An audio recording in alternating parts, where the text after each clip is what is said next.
আসসালামু আলাইকুম, কেমন আছেন সবাই? আমরা রাতের খাবারটা পৌষিতে খাই। আমরা গিয়ে দেখি পৌষিতে ভীষণ ভিড়, আমরা কোনো টেবিলই ফাঁকা পাচ্ছি না। আমাদের তো লাগবে বড় টেবিল, এর জন্য আমরা সবাই ওয়েট করতেছি পাশে দাঁড়িয়ে। এই যে দেখেন বিচ্ছুটা কি করে, একটু স্থির থাকবে না, আর সব কিছুতেই মাথা পুরি। অবশেষে আমরা বড় একটা টেবিল পেয়েছি, আমরা সবাই বসলাম। আমরা ভর্তা, লইট্টা ফ্রাই, স্যালমন ফিশ, চিকেন, ডাল আর সবজি অর্ডার করি।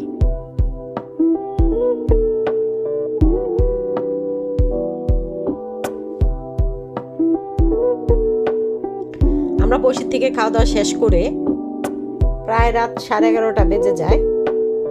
পাশেই ছিল কলাতলি বিচ। আমরা তখন বিচে যাই, সবাই হোটেলে চলে যায়। আমি, আমার হাজবেন্ড রানা আর আমার খালাতো বোন জিনি, আমরা এই কজনই বিচে যাই। আমরা বেশ সময় বিচে ছিলাম, ভীষণ ভালো লাগছিল। আমাদের পাশে কিছু ইয়ং ছেলেরা ছিল, তারা গান গাচ্ছিল, আনন্দ উল্লাস করছিল, এবং আরো অনেক লোকজনও ছিল। এত রাত, তারপরও অনেকেই বসেছিল সমুদ্রের পাড়ে, সমুদ্রের গর্জন শুনতেছে। এক একটা ঢেউ কি পরিমাণ ভয়ঙ্কর ছিল, এত উত্তাল ছিল সমুদ্র।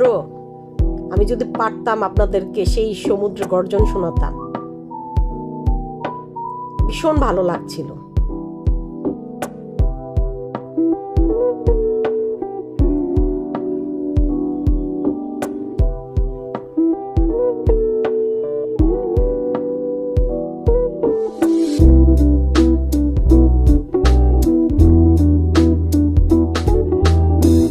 দেখতে পাচ্ছেন এক একটা ঢেউ কি পরিমাণ, আর আমি তো বসে নিজেই দেখতেছিলাম।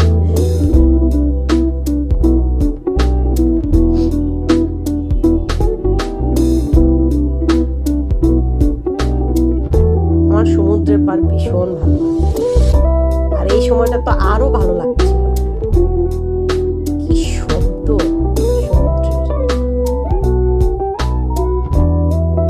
আমরা অনেকটা সময় থেকে চলে আসি, অনেক রাত হয়ে গিয়েছিল, কারণ পরের দিন সকালবেলা আমরা ঢাকার উদ্দেশ্যে রওনা করব। সেই জন্য আজকে এইখানেই